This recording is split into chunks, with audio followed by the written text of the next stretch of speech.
Warahmatullahi wabarakatuh. Selamat pagi anak-anak semuanya. Kali ini kita akan mempelajari materi baru berjudul beribadah kepada Allah sebagai wujud rasa syukur. Bismillahirrahmanirrahim. Rabbi shrah li sadri wa yassir li amri wahlul 'uqdatam min lisani yafqahu qawli. Amma ba'd.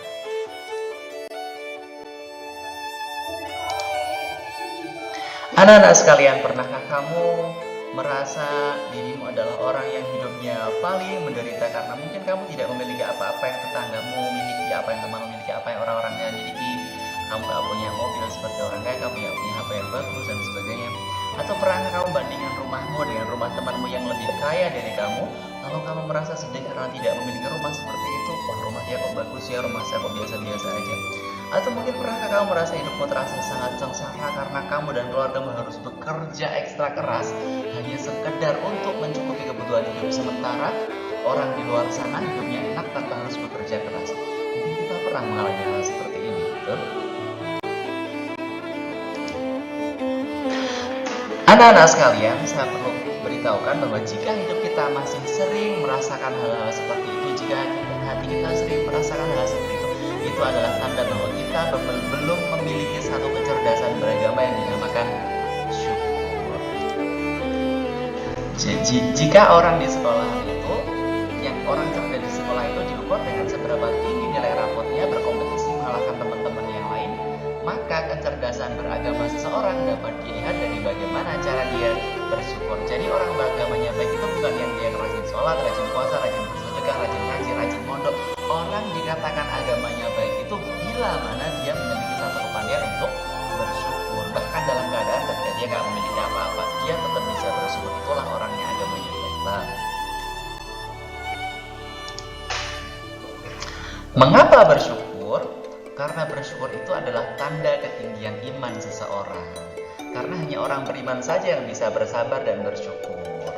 Ya, jadi kan ada hadisnya dari Rasulullah, itu orang beriman itu orang yang paling beruntung. Kenapa beruntung? Karena dalam keadaan apapun itu orang beriman dapat memperoleh pahala dan kebaikan. Misalkan begini, orang beriman diuji gak punya uang, melarat, tapi dia sabar, dia tetap dapat pahala. Orang beriman diuji mendapatkan uang banyak, jadi orang kaya, terus kemudian dia bersyukur. Nah, dia pun bersyukur, dia juga dapat pahala. Jadi mau jadi orang apa saja, kalau kita bisa menyikapinya dengan baik, maka kita akan menjadi orang yang mendapatkan pahala. Karena hanya orang yang tidak beriman saja akan pernah berkeluh kesah dan murka terhadap ketika ditimpa musibah, sehingga semua dosa dan keburukan akan berlimpah. Ya, jadi paling ruginya orang manusia di dunia adalah ketika menjadi orang yang tidak beriman. Jadi misalkan dia kena musibah terus dia mengeluh, dia tuh sebenarnya terkena musibah dua kali. Yang pertama dia kena musibah yang pertama di dunia, yang kedua itu dia kena musibah karena berkeluh kesah. Karena orang berkeluh kesah itu akan dapat dosa.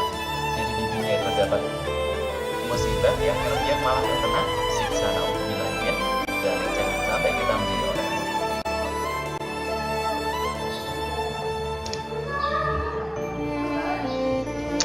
bersyukur kepada Allah. Pernah nggak kamu ngerasain pas pulang sekolah, panas-panas, capek lagi rebahan bentar, tiba-tiba ada asap.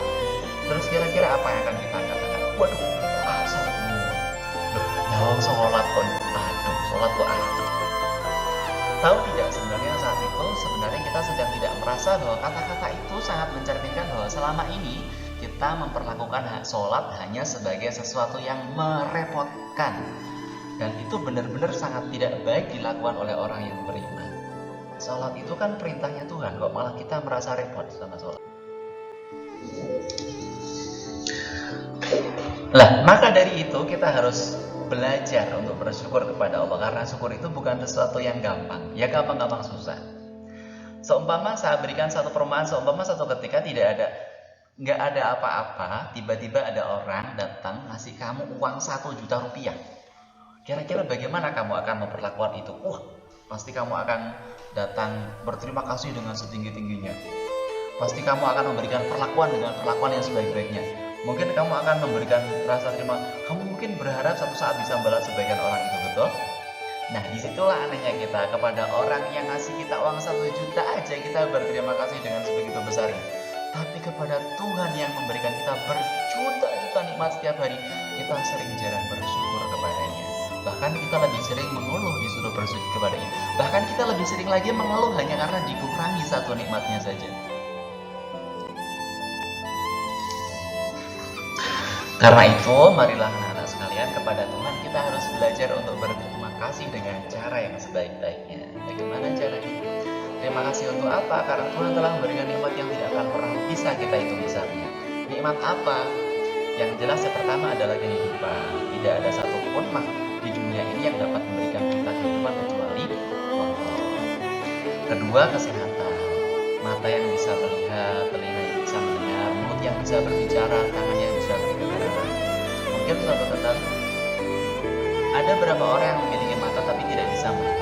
Ada juga dibanding orang yang tidak punya, yang punya telinga tapi tidak bisa mendengar. Ada beberapa banyak orang yang punya mulut tapi tidak bisa bicara karena bisu. Ada beberapa orang yang punya hidup tapi tidak punya tangan, tidak punya kaki, tidak bisa jalan. Dan kita punya itu semuanya. Mungkin kita perlu sekali-kali main ke kuburan, melihat banyak orang yang mati dan kita hidup satu-satunya di sana. Agar kita bisa bersyukur kepada Allah, ya Allah, alhamdulillah saya masih bisa melakukan semua yang saya bisa lakukan. Mereka sudah tidak bisa, ya Allah terima kasih. Mungkin sekali-kali kita perlu main-main ke rumah sakit agar melihat banyak orang yang sakit dan kita sehat di sana.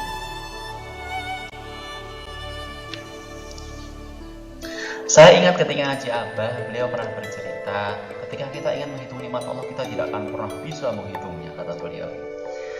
Satu nikmat saja, misalnya orang makan enak itu ada berapa banyak kenikmatannya. Orang makan enak itu ada banyak nikmatnya.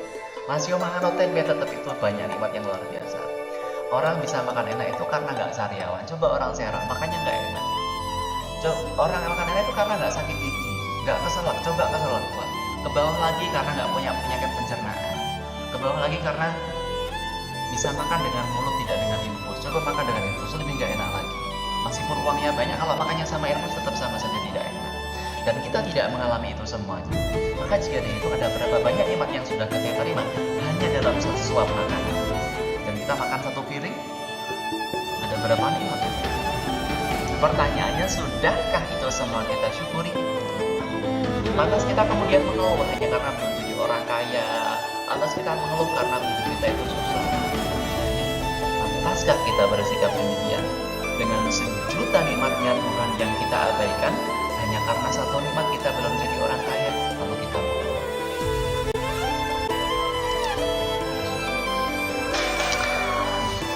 Penghalang syukur. Orang itu belum akan bisa syukur selama mereka yang pertama masih melihat nikmat orang lain yang di atasnya dibandingkan apa yang dia miliki. Hidup kita sebenarnya itu baik-baik aja, kita miskin sebenarnya baik-baik aja sampai kita melihat ada orang lain yang memiliki sesuatu lebih dari yang kita miliki, sehingga hidup kita menjadi menderita. Misal kita sudah punya motor, kita itu tidak bisa syukur dan merasa menderita hanya karena melihat temannya punya motor yang lebih bagus. Orang yang punya motor lebih bagus menderita hanya karena belum punya mobil. Yang punya mobil menderita karena belum punya Alphard. Yang punya Alphard menderita kalau belum jadi bupati. Dan itu terus sampai ke atas, gak pernah ada habisnya. Kalau dituruti keinginan kita gak pernah ada habisnya. Terus kapan bisa syukurnya? Yang kedua itu karena tidak pernah melihat segala yang dia miliki sebagai pemberian dari Allah. Kita tuh jangan bisa bersyukur karena kita sering merasa apa yang kita miliki adalah milik kita. Harta kita milik kita, badan kita milik kita, sehingga kita merasa biasa-biasa aja. Coba kita merasa mata kita adalah pemberian Allah.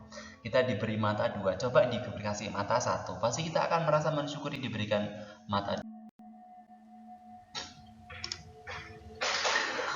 Nah, bagaimana caranya belajar bersyukur? Yang pertama, kita harus selalu bisa melihat segala yang lebih rendah daripada kita, yang lebih bawah dari kita, segala yang lebih tidak punya dari kita.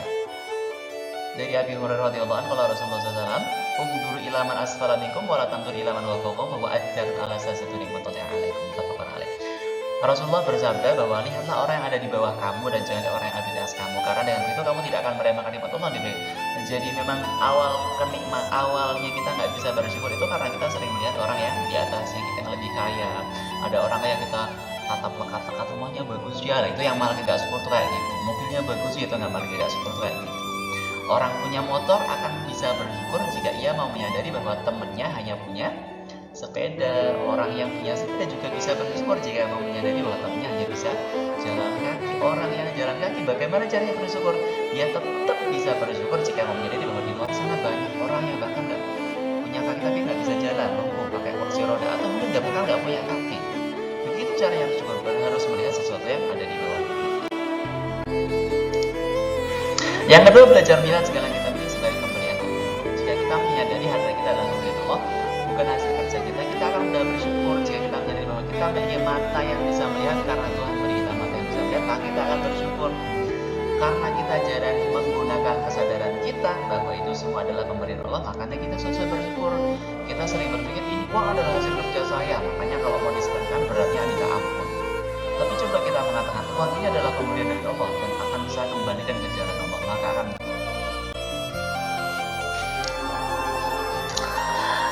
bagaimana kita mewujudkan syukur terbaik kepada Allah? Wujud terbaik syukur kita kepada Allah bukan dengan hanya mengucapkan alhamdulillah. Alhamdulillah itu hanya wujud bersyukur yang paling rendah.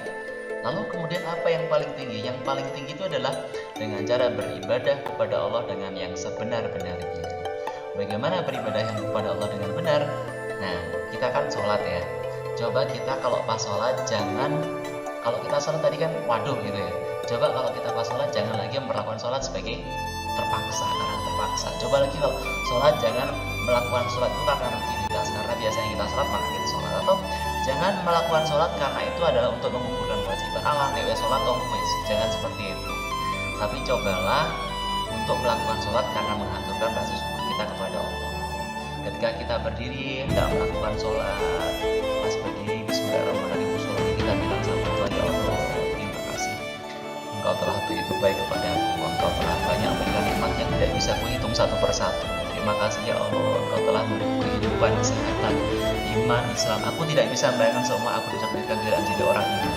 Mungkin sekarang aku tidak akan berdiri di hadapan untuk sholat. Maka sekarang aku akan sholat untuk mengaturkan rasa syukur kepada. Bahkan Nabi Muhammad SAW memperbanyak sholat. Tiada untuk apa? Tiada lain adalah untuk bersyukur kepada Allah. Diriwayatkan dari Aisyah, Nabi itu sholat malam hingga kakinya bengkak. Aisyah berkata, Rasulullah, kenapa engkau melakukan ini? Padahal Allah sudah mengampuni dosamu dan yang telah lalu dan akan datang. Dan Allah sudah menjamin surga untukmu. Dan bersabda, tidaklah aku akan senang jika aku menjadi hamba yang bersyukur. Jadi kebanggaannya Nabi itu hanya ketika menjadi hamba yang bisa berterima kasih kepada Tuhannya. Maka cobalah tambahkan sholat kita biar bersyukur sehari-hari. Jangan hanya 5 waktu aja. Kalau hanya 5 waktu, anak kecil yang belum bisa bersyukur juga udah 5 waktu kan gitu. Jika kita orang syukur, tambahkan ibadah kita kepada Allah. Sholat duha, sholat malam, sholat qobliyah ba'diyah semampu kita. Kemudian setelah sholat, kalau kita udah selesai sholat, kita jangan langsung pergi baca wiridan, terutama alhamdulillah ya. Alhamdulillah dengan seksama, jangan cepat-cepat coba dihayati. Baca jangan apa itu. Bacanya dihayati, alhamdulillah ya Allah. Sambil ketika kita bilang alhamdulillah, tiap lafaz alhamdulillah terus kita bilang gini. Kalau kita orang muda mencari sebulan temurun, kita harus belajar melatih diri dan melakukan 1001 cara untuk bersyukur. Jadi kita harus mencari cara lebih banyak daripada kita untuk mengeluh. Nah, setelah sholat kita katakan kepada Allah, ya Allah, alhamdulillah, terima kasih Engkau telah memberikan kehidupan. Alhamdulillah lagi, terima kasih ya Allah, Engkau telah masih memberikan orang tua. Alhamdulillah ya Allah. Saya kan kalau kita terus seperti itu bahkan 33 yang kita ucapkan itu masih kurang untuk berterima kasih kepada Allah, kan begitu. Sayangnya kita nggak melakukan itu. Jika kita terus melatih diri untuk bersyukur, kita akan mudah bahagia meskipun kita tidak memiliki harta yang melimpah. Karena kepandaian untuk bersyukur itu sebenarnya berbanding lurus dengan tingkat datangnya kebahagiaan. Sebaliknya, semakin orang tidak pandai bersyukur akan semakin sulit dia menemukan kebahagiaan. Semakin kita tidak pandai bersyukur, semakin hidup kita tidak tentram, semakin kita tidak tangguh menghadapi segala kesulitan hidup. Pokoknya hidupnya semakin gak enak sekali kalau orang gak bersyukur itu.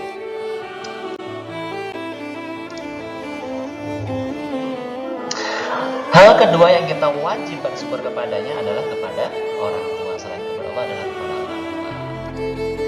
Bagaimana bersyukur kepada orang tua? Disebut dalam Al-Quran, wa idh ini yaitu ya bunayya la tusyrik billah inna syirka la dzulmun adzim. Anakku, janganlah kamu bersyukur kepada Allah. Sesungguhnya bersyukur kepada Allah itu adalah benar-benar kezaliman yang besar. Hal yang kedua adalah berbuat baik kepada ibu bapaknya.